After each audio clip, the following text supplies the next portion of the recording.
Hi guys, so today I'm working on an environment piece. It's actually in the series of videos that I've worked on a little bit already for this project that I'm developing and figuring out. I've done a couple of the characters already, and now I'm working on the environment. Honestly, I was pretty nervous actually about starting this step of developmenting this short graphic novel that I'm working on. I find that I'm most comfortable with people and characters and probably least comfortable with environments. Actually, strike that. I'm least comfortable with animals. I'm terrible at drawing animals. But that's not the point.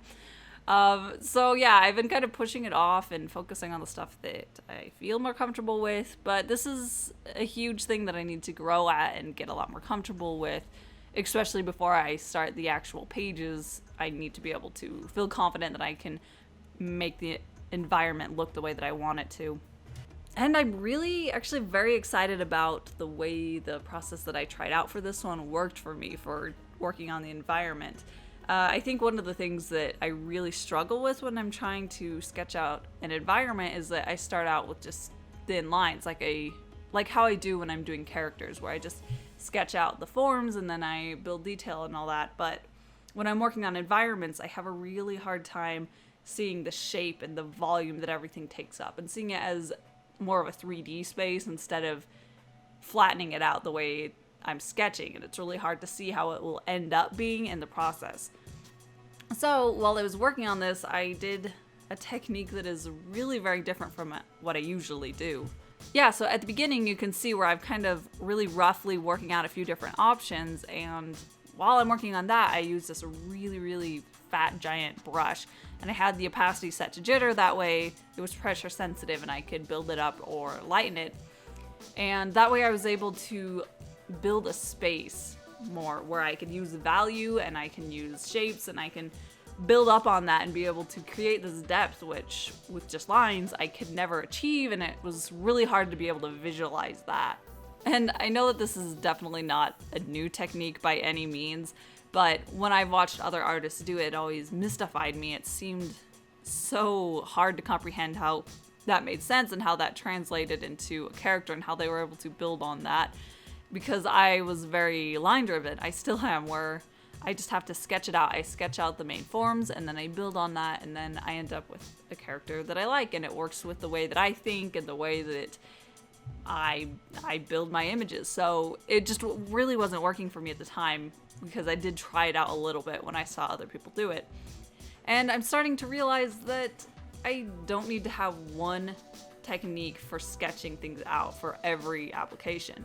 As I'm working on this, I mean, environments are an entirely different animal, for me at least, than characters. I do want them to have the same kind of line quality. That way the characters and the background, they blend in together and they can have similar ways that the shapes are formed. But there's just so much more straight lines, hard edges, and different kinds of textures that are never found on the human body. But anyways, I think that's a whole nother matter. But the point is that I don't have to have one way to sketch for everything that I draw. And I think that that's really helpful. I like to be able to have things more streamlined and concise, and I know how I'm going to go about it. But I think this really helps me to see how my process for making environments can be. It can be a little bit different, and I can figure it out that way and work it out in a shape-driven way and a light-driven way, and just really get the form and the feel and the volume of where these rooms are going to be figured out right from the beginning, instead of kind of guessing, and then when I get to the coloring stage, suddenly it doesn't make as much sense or it doesn't really work. So yeah, as long-winded as that is, the point is I'm really excited about this technique, and I think that it'll work for me a lot from now on. So I'll definitely have to fine-tune it. And it probably goes without saying, but I definitely did look at photo reference while I was working on these. There wasn't one particular one that I based the whole thing off of. I just kind of looked up a type of area and then I drew from different ones. I was mostly looking at photos of alleyways that were in India and Japan, and it was so interesting and inspiring to look at the way that these spaces looked, I guess. It was interesting how there would be these different, very opposite kind of objects in these spaces. Like there would be these really cozy looking paper lanterns in Japan where they were glowing and they're really soft looking.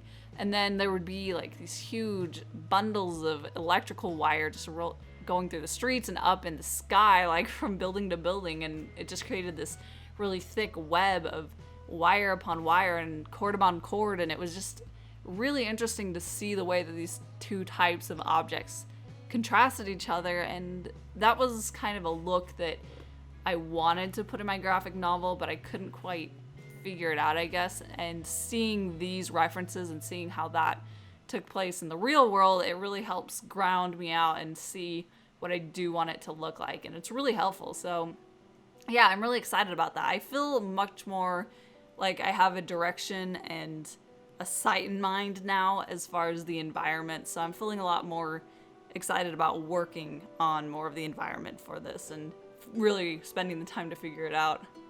So this is going to end up being just the first half of this illustration. I definitely will be finishing it up in color, and then I'm actually really excited about working on the light and the shadow side of it. One of the references that I was using had this really dramatic looking light source and the way that it casts these shadows. So I'm really excited about that. It's going to be fun to actually figure it out and paint it. So yeah, that will be out pretty shortly. I did want to focus on the line art for this one. It's the step that I like the most, I think, actually. I like being able to spend a good amount of time really getting it right and nailed and clean and everything, and then I can move on to the colors.